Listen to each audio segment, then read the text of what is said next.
Hello everyone. तो स्वागत है आप सभी का हमारे चैनल स्टडी विथ एचके पर। तो आज का हमारा टॉपिक है संज्ञा एवं उसके प्रकार।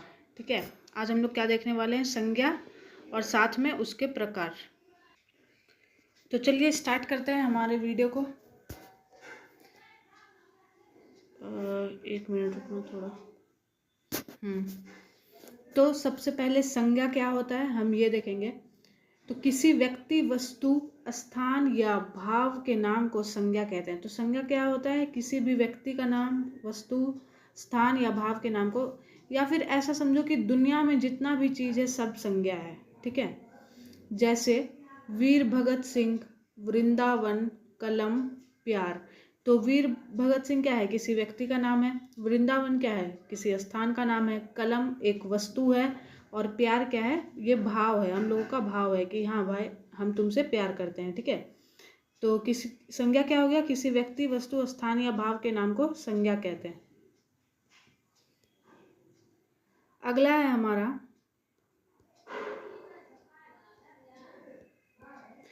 ठीक है, संज्ञा को प्राचीन मान्यताओं के आधार पर 5 प्रकारों में और आधुनिक मान्यताओं के आधार पर 3 प्रकारों में बांटा जाता है।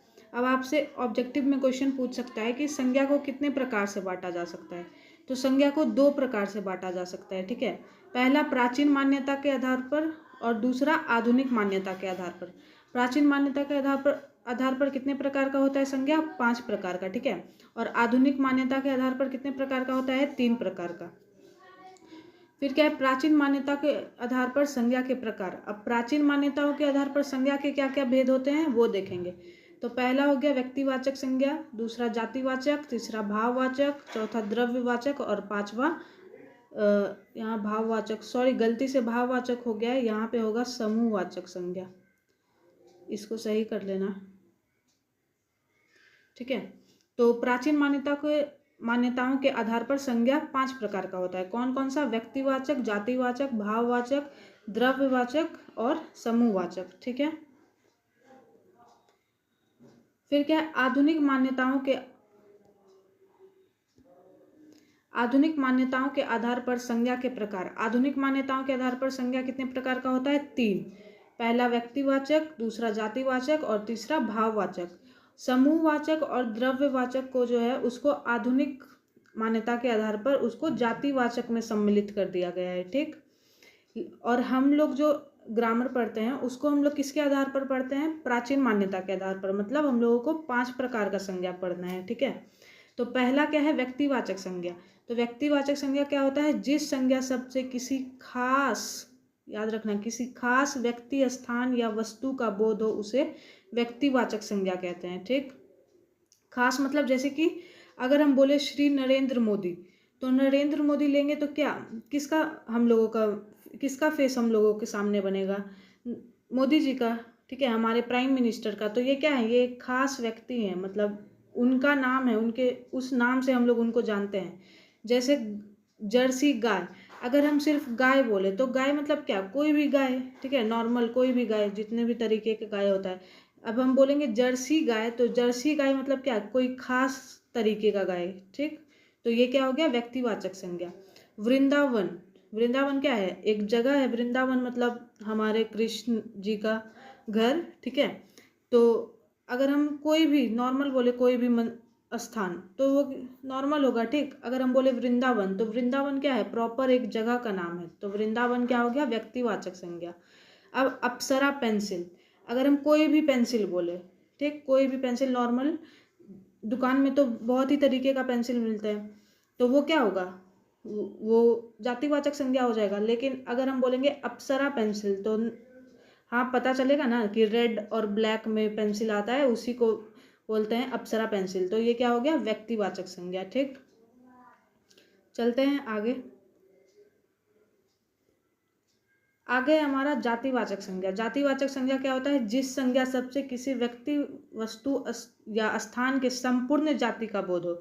अब व्यक्तिवाचक क्या था कि किसी खास का पता चलता है, और जातिवाचक क्या है, मतलब उसके संपूर्ण जाति का बोध होता है। ठीक, जैसे लड़का, लड़का मतलब क्या, कोई भी लड़का, दुनिया में जितना भी लड़का है सब। ठीक, जैसे लड़की, लड़की मतलब कोई भी लड़की, जैसे विद्यालय, विद्यालय मतलब कोई भी विद्यालय, ठीक है। अगर हम बोलेंगे कि DPS या DAV तो ये क्या होगा, प्रॉपर स्कूल, तो ये व्यक्तिवाचक संज्ञा होगा। लेकिन विद्यालय मतलब जातिवाचक, ठीक, कोई भी विद्यालय। जैसे गाय, गाय मतलब कोई भी गाय, ठीक। नदी, कोई भी नदी हो सकता है, तो ये जातिवाचक हो गया। गंगा अगर हम बोलते तो वो व्यक्तिवाचक संज्ञा होता है। यमुना बोलते तो वो व्यक्तिवाचक संज्ञा होता है। जैसे पर्वत, पर्वत मतलब कोई भी पर्वत। अगर हम बोलते हिमालय पर्वत तो हिमालय पर्वत कौन सा संज्ञा होता, व्यक्तिवाचक संज्ञा, ठीक। अब पक्षी, पक्षी मतलब कोई भी पक्षी। अगर हम बोले कोयल, कोयल मतलब कोयल क्या हो जाएगा, व्यक्तिवाचक संज्ञा। तो आप लोगों का एक वर्क है, आप लोगों को अपने से जो है 5 व्यक्तिवाचक संज्ञा और 5 जातिवाचक संज्ञा का एग्जाम्पल लिखना है, ठीक है, अपने से। अब अगला क्या है, भाववाचक संज्ञा।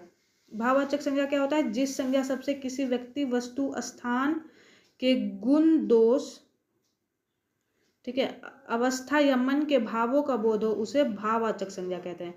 तो क्या है भाववाचक संज्ञा, क्या हुआ कि अगर गुण दोष का बोध हो, ठीक है, जैसे कि मिठास, ठीक, या फिर अच्छा बुरा।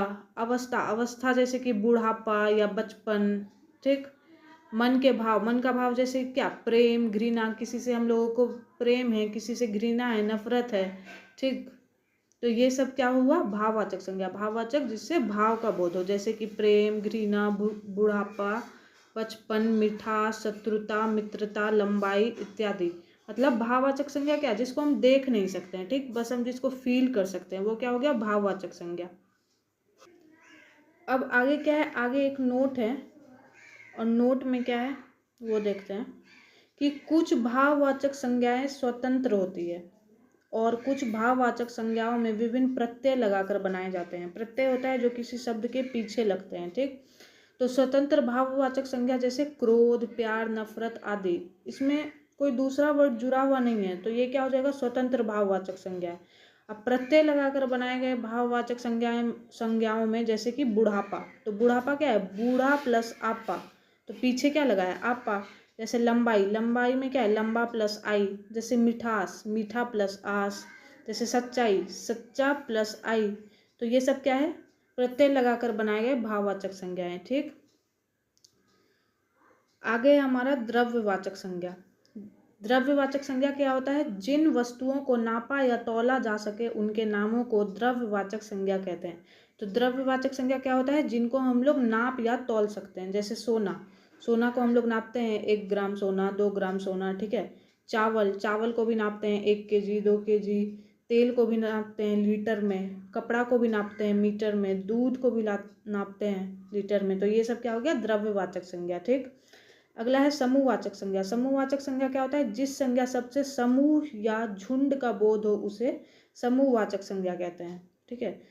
तो समूहवाचक संज्ञा क्या होता है, जिससे हम लोगों को समूह या झुंड का बोध हो। जैसे सेना, तो सेना क्या है, सेना एक समूह है। गुच्छा, जैसे चाबियों का गुच्छा, चाबियों का गुच्छा में क्या, ढेर सारे चाबी होते हैं, ठीक।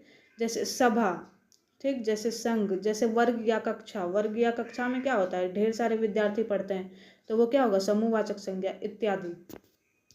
तो बस आज के वीडियो में बस इतना ही। तो आई होप कि आप लोगों को संज्ञा समझ में आया होगा। अगर कुछ डाउट है तो आप लोग कमेंट करके पूछ सकते हो, ठीक है। और आप लोगों का होमवर्क है कि आपको सारे संज्ञा का 5 एग्जाम्पल अपने से लिखना है, बिना किसी बुक में देखे, बिना गूगल किए हुए, खुद से लिखना, ठीक।